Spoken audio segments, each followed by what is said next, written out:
Coming off a 20-point blowout loss to the Portland Trail Blazers on the second night of a back-to-back, the Dubs started another back-to-back against the Memphis Grizzlies, and tonight they'll take on the LA Clippers. Looking to shake off any of the bad vibes that may have arisen in the Portland game, the Dubs were back at home, looking to stay undefeated at Chase against the Ja Morant, Jaren Jackson-anchored Grizz. A great early sign was seeing Brandon Podziemski hit an early triple off a relocation, because Pods has been struggling to start the year, as he was shooting just 30.8% from deep coming into this one. Following a pinpoint pass on a high-low connection from Green to Butler, Pods also racked up an early steal, which led to a Curry lay-in, which made it 7-0 Dubs early. How about Jimmy Butler getting it going from distance as Mr. Buckets lined it up and knocked it down? Kuminga isolated Jock Lawndale in semi-transition for this lefty hoop. Kuminga then took Cedric Coward to the cup with a shoulder-down attack. Wide split action sees Steph get a cross screen from Pods and a dime from Green and connect. Steph getting trapped leads to Green getting it in the pocket, the Memphis defense overcommitting, and Kuminga getting a lob. After a Draymond steal, that ignited a fast break where Steph nailed a sidestep triple. Curry clears out in semi-transition right here, leading to Brandon's second triple of the night. Off a massive rebound from Jonathan Kuminga, something that's become a theme for him early in the year, he then make a great read to Quentin Post for this poster of Coward. Moody rotated to swat Ja Morant on the backside, but the Warriors had a scoring drought that lasted over 4 minutes and they trailed by 6. A Pods Butler PNR settled things down. Trey splits the passing lane for a steal, and Buddy finished on the other end. Steph checked back in for the final seconds of the first quarter, and on this play his gravity's a decoy that allows him to open up Podziemski as Steph sets him up off an underhanded scoop pass. Cross-court dime from Draymond found Moses Moody on this possession. Quentin Post then swatted Ja Morant after Green funneled him to the basket, which led to Jimmy Butler getting an and one in transition. After what was initially a rough possession, Jimmy bailed the Dubs out with a corner triple. Cross screen set by Draymond with Kuminga as the facilitator results in 3. Here, it's Hield denying a screen from Will Richard and attacking to his left. The rookie Will Rich stripped Ja Morant clean right here. Jimmy made a great read with the passing lane to Steph clogged up, and instead found Draymond, and credit to Green for knocking it through. To end the quarter, GP2 checked in for defensive purposes and shut down Morant off the dribble before flying over to contest Santi Aldama's triple and forcing the miss.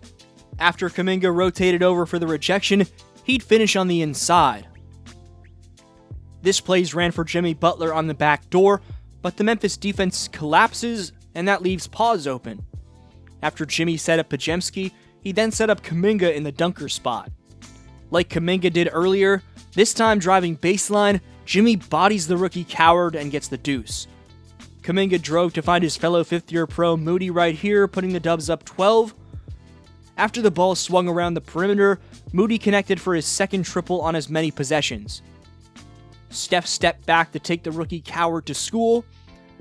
Moody locked up Santi Aldama in the post to force an air ball. Then Moody made a triple from the corner as Moses was parting the Red Sea. To close the third, Pods got to the middle of the floor for a nifty floater. A pick and roll with Moody spotted up on the right wing sees Pods swing to Moses, who executes. The Warriors run that same action on this possession, but this time it results in Pods getting it back at the top of the arc, jab stepping, and drilling the deep ranger. Trace made a great read to spot GP2 in the dunkers. Watch how the Warriors lock up on this possession with everyone in sync and communicating to force the stop. This was the kind of defense the Warriors were playing all game. Watch how Kuminga operates after getting inside off this PNR with Curry, as he upfakes several times with poise before having the composure and confidence to go up forcefully. Kuminga then found his way to the cup explosively with the Grizzlies leaving the paint wide open. Richard was in the right place at the right time, as he always seems to be on this play. And to end the game, Steph was loving this brother-on-brother moment, as Pat versus Cam Spencer was straight cinema to close this one out. Turn, fade, fire. That's a nice moment right there. That's a nice moment. Never forget it's a game. Oh, yeah. That's the beauty of it. Defensively, the Warriors held the Grizzlies to 30.8% shooting from three-point range, as their defense on the perimeter was swarming. Offensively, The Dubs generated 36 assists, leading to 44 field goals made on 53% shooting from the floor and 44.2% shooting from deep range. From an individual standpoint, the Warriors had a flurry of contributors, as like the title of this video says, their balanced attack is deadly. 5 players in Kuminga who led the way with 25 to go along with Podziemski, Butler, Moody, and Curry, dropped at least 16 points. That type of offensive balance, combined with their best defensive effort since opening night, was the exact formula the Warriors had been searching for after that Portland loss. What stood out most was how seamlessly the ball moved. Every action, every pass felt purposeful. There were stretches where the Grizzlies looked like they couldn't even find the ball, let alone the open man, and that's when Golden State basketball is at its purest. Draymond Green deserves massive credit for orchestrating the flow. He finished with 10 dimes in this one, but his impact went far beyond the box score.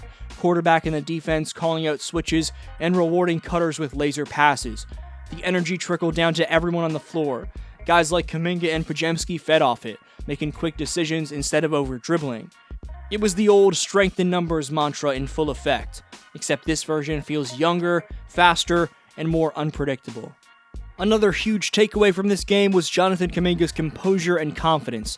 You could sense from the opening tip that he wasn't just trying to score, he was trying to impose himself on both ends. There's a real maturity to how he's playing now, picking his spots, trusting his reads, and embracing physicality instead of shying from it. On several plays, his rebounding instincts completely flipped possessions, either by grabbing boards through traffic or kicking out to shooters like Moody or Pods for rhythm threes. What's quietly becoming one of the team's most valuable weapons is Kuminga's ability to pressure the rim without stalling the offense, something they sorely lacked last season. When he attacks under control, it opens up everything else, especially those weak side actions for shooters.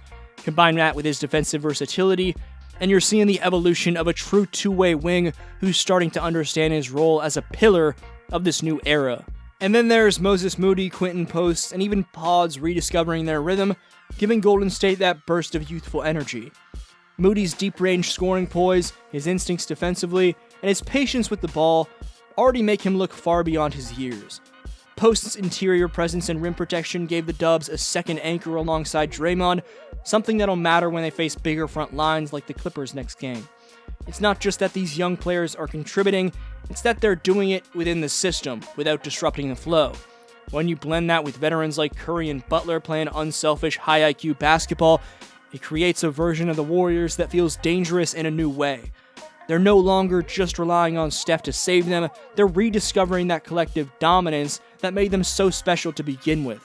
If this balance holds through the back-to-back, the rest of the West should start paying attention, because this team is beginning to click at every level.